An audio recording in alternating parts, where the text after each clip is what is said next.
ನನ್ನ ಹೆಸರು ಕುಶಾತ್ ಕುಮಾರ್. ನಾನು ಶ್ರೀಲಂಕಾ ಯಾಲ್ಪಾಳಕ್ಕೆ ಸೇರಿದವನು. ನಾನಿವಾಗ ದುಬೈನಲ್ಲಿ ಕೆಲಸ ಮಾಡ್ತಾ ಇದ್ದೀನಿ. ನಾನೊಂದು ಬಿಲ್ಡಿಂಗ್ ಕನ್ಸ್ಟ್ರಕ್ಷನ್ ಕಂಪ್ನಿಲಿ ಕೆಲಸ ಮಾಡ್ತಾ ಇದ್ದೀನಿ. ನನಗೊಬ್ಬ ಮಗ ಅವನು. 17 ವರ್ಷದಿಂದ ನಾನು ಕುಡ್ತಕ್ಕೆ ದಾಸನಾಗಿದ್ದೆ. ಹಂಗೆ ದಾಸನಾಗಿದ್ದು ಕಂಟಿನ್ಯೂ ಆಗಿ ಒಂದು 7 ವರ್ಷದಿಂದ ನಾನು ಕುಡಿತಾನೆ ಇದ್ದೀನಿ. ಒಂದು ದಿನಕ್ಕೆ ಕಡಿಮೆ ಅಂದರೆ ಒಂದು ಬಾಟಲ್ ಸಾರಾಯಿ ಕುಡಿಲೇಬೇಕು.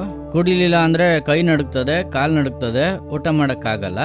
ಹಂಗೆ ತಲೆ ಸುತ್ತುತ್ತದೆ, ಏನೂ ಮಾಡೋಕ್ಕಾಗಲ್ಲ. ನನಗೆ ಯಾವುದೇ ಕೆಲಸನೂ ಕೂಡ ಮಾಡೋಕ್ಕಾಗಲ್ಲ. ನಂದು ಯೋಚನೆ ಎಲ್ಲ ಕುಡಿಯೋದ್ರ ಮೇಲೆ ಇರೋದು, ನನ್ನ ಚಿಂತೆ ಎಲ್ಲ ಕುಡಿಯೋದ್ರ ಮೇಲೆ ಇರೋದು. ಬೇರೆ ಏನು ಅನ್ಸಲ್ಲ. ನಾನು ಬರೀ ಕುಡಿಬೇಕು, ಕುಡಿಯೋಕ್ಕೆ ಏನು ಮಾಡಬೇಕು, ಕುಡಿಯೋಕ್ಕೆ ಯಾವ ಮಾರ್ಗ ಇದೆ ಆ ಥರ ನಾನು ಯೋಚಿಸ್ತಿದ್ದೆ ಹೊರತು ಮನೆ ಕಡೆ ಹೋಗ್ಬೇಕು, ಮಕ್ಕಳನ್ನ ನೋಡಬೇಕು ಆ ಥರ ನನಗೇನು ಅನ್ಸೋದೇ ಇಲ್ಲ. ಕೆಟ್ಟ ಮಾತಲ್ಲಿ ಬೈಯೋರು, ನನ್ಗೊಡಿಯೋರು, ಮಗನ್ಗೊಡಿಯೋರು ಯಾವಾಗಲೂ ಹಂಗೆ ಮಾಡ್ತಾಯಿದ್ರು. ಆಮೇಲೆ ಊಟ ಮಾಡ್ತಿರ್ಲಿಲ್ಲ. ಅಡುಗೆ ಮಾಡಿಟ್ರೆ ಅದನ್ನೆಲ್ಲ ತೆಗೆದು ಬಿಸಾಕೋರು. ತುಂಬ ಟಾರ್ಚರ್ ಕೊಡೋರು. ಕಂಟಿನ್ಯೂಸ್ ಆಗಿ ಕುಡ್ದು ಅಭ್ಯಾಸ ಆಗಿ ನನ್ನ ದೇಹನೇ ಫುಲ್ ಆಲ್ಕೋಹಾಲ್ ಆಗೋಗ್ಬಿಡ್ತು. ನನ್ನ ದೇಹನೇ ಫುಲ್ಲು ಆಲ್ಕೋಹಾಲು, ದೇಹದಲ್ಲಿ ಪೂರ್ತಿ ಆಲ್ಕೋಹಾಲೇ ಇತ್ತು. ಆಲ್ಕೋಹಾಲ್ ಇಲ್ದಲೇ ನನ್ನ ದೇಹ ಹೇಳೋದೇ ಇಲ್ಲ. ಕುಡಿದೇ ಅವ್ರಿಗೆ ನಿದ್ದೆನೇ ಬರಲ್ಲ. ನೈಟ್ ಪೂರ್ತಿ ಬೆಳಗಾಗೋವರೆಗೂ ಕಣ್ ತೆಕ್ಕೊಂಡೇ ಇರೋರು. ಆಗ ನಾವು ಜೊತೆಗೆ ಎದ್ದೇ ಇರಬೇಕಾಗಿತ್ತು. ನಮ್ಮನ್ನ ಕೂಡ ಮಲ್ಕೊಳಕ್ ಬಿಡಲ್ಲ. ತುಂಬಾ ಕಷ್ಟ. ಡಾಡ ನನ್ನ ಹೊಡಿಬಾರ್ದು, ನಮ್ಮ ಅಮ್ಮನ ಹೊಡಿಬಾರ್ದು, ಯಾರನ್ನೂ ಹೊಡಿಬಾರ್ದು ಅಂದ್ಬಿಟ್ಟು ನಾನು ತುಂಬಾನೇ ಚೆನ್ನಾಗಿ ಒಪ್ಪಿಸ್ಕೊಟ್ಟು ನಾನು ಹತ್ತು ಪ್ರಾರ್ಥನೆ ಮಾಡ್ತಿದ್ದೆ. ಕುಡ್ತಾ ಒಂದ್ ಕಡೆ ಇತ್ತು, ಇನ್ನೊಂದ್ ಕಡೆ ಸ್ಮೋಕಿಂಗು ಅದು ಇತ್ತು. ಒಂದ್ ದಿನಕ್ಕೆ 35 ಸಿಗರೇಟ್ ಸೇರ್ತಾ ಇದ್ದೆ. ಏನಿಲ್ಲ ಅಂದ್ರೂ 35 ಸೇರ್ಲೇಬೇಕು. ಹಿಂಗಿದ್ದಿದ್ರಿಂದ ನನ್ನ ಕುಟುಂಬದಲ್ಲಿ ಸಂತೋಷನೇ ಇಲ್ಲ. ಸಂತೋಷ ಅಂದ್ರೆ ಏನಂತಾನೆ ಗೊತ್ತಿಲ್ಲ ಅನ್ನೋ ಥರ ನಾವು ಬಾಳ್ಕೊಂಡ್ಬಂದ್ವು. ಹಿಂಗಿರ್ಬೇಕಾರೆ ಅಮ್ಮ ಏನಂತಂದ್ರು ಅಂದರೆ, ಒಂದು ಪ್ರಾರ್ಥನೆ ಕಳಿಸ್ತೀನಿ, ಅದನ್ನು ಮಾತ್ರ ನೀನು ನೋಡು, ನೀನು ಒಳಗಡೆ ಬದಲಾವಣೆ ಬರ್ತದೆ ಅಂದರು. ಅವಾಗ ನಾನು ಸರಿ ಕಳಿಸಿ ಅಂತ ಅಂದೆ. ಅವಾಗ ಯೂಟ್ಯೂಬಲ್ಲಿ ಏನೋ ಒಂದು ವಿಡಿಯೋ ಕಳಿಸಿದ್ರು. ಅವಾಗ ಮೋಹನ್ ಲಾಜರಸ್ ಪಾಸ್ಟ್ರು, ನಾನು ಮೋಹನ್ ಲಾಜರಸ್ ಪಾಸ್ಟ್ ಯಾರಂತ ಗೊತ್ತಿಲ್ಲ, ನನಗೆ 36 ವರ್ಷ ಆಯಿತು.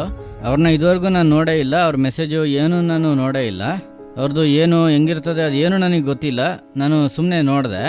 ಅದನ್ನು ನಾನು ನೋಡಿದಾಗ ಅವರು ಅದನ್ನು ಹೇಳೋ ರೀತಿ ನನಗೆ ಇಷ್ಟ ಆಯಿತು.